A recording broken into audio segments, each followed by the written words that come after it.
Série narration visuelle, 5 sur 7. Comme toutes les autres campagnes marketing, la narration visuelle sur les réseaux sociaux nécessite une stratégie. La stratégie est cruciale. Lorsque forme des personnes à la stratégie, ou bien on élabore avec eux, on se rend bien compte que sans cela, ils vont se disperser dans leur communication. Ensuite, ils indiquent que les réseaux sociaux ne sont pas bons. Or, comme ils ne le savent pas à qui ils s'adressent, quel est le message qu'ils veulent véhiculer et comment le faire, ils abandonnent assez vite. Mais sachez que cela s'apprend. Par exemple, disons que vous êtes à la tête d'une entreprise de cosmétiques. Sachant que votre public cible est composé à 85% de femmes, vous choisissez Pinterest, Instagram et Facebook comme canaux de médias sociaux. Quelle est votre prochaine étape?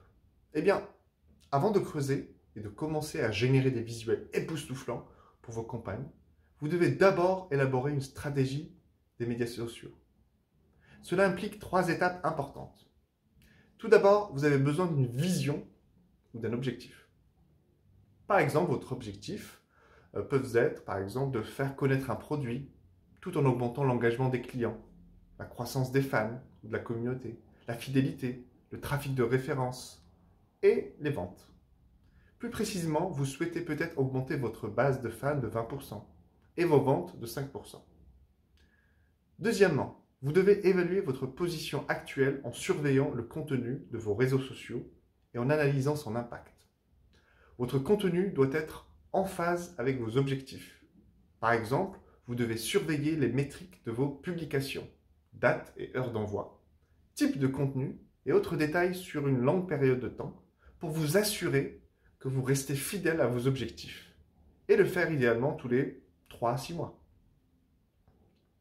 Et enfin, troisièmement, vous devez effectuer un recoupement des résultats de votre veille et de ce que vous avez appris lors de votre écoute sociale, lorsque vous surveillez ce qui se dit sur votre entreprise en ligne. Par exemple, vous pouvez vous concentrer sur les questions fréquemment posées sur vos produits. Il ne vous reste plus qu'à prendre en compte la personnalité et la voix de votre entreprise. Les médias sociaux reposent sur une touche humaine. Alors, demandez-vous, si votre entreprise était une personne, quel genre de personne serait-elle? Bienveillante, souriante, passionnée et pleine d'énergie comme la nôtre. Dans le cas d'une entreprise de cosmétiques, la personnalité de votre entreprise pourrait être, je vais me répéter peut-être, mais vous devez trouver la personnalité et la voix de votre entreprise. Les médias sociaux sont des interactions avec des humains. Alors, demandez-vous, si votre entreprise était une personne, quel serait son genre? Est-ce qu'elle serait bienveillante, souriante, passionnée et pleine d'énergie comme la nôtre?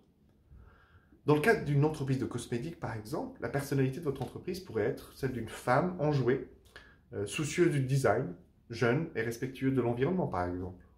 Une fois que vous avez bien défini votre personnalité, et ça prend un certain temps, vous pouvez ensuite ajuster votre langue, votre niveau de langue et votre temps en conséquence. Merci de votre écoute.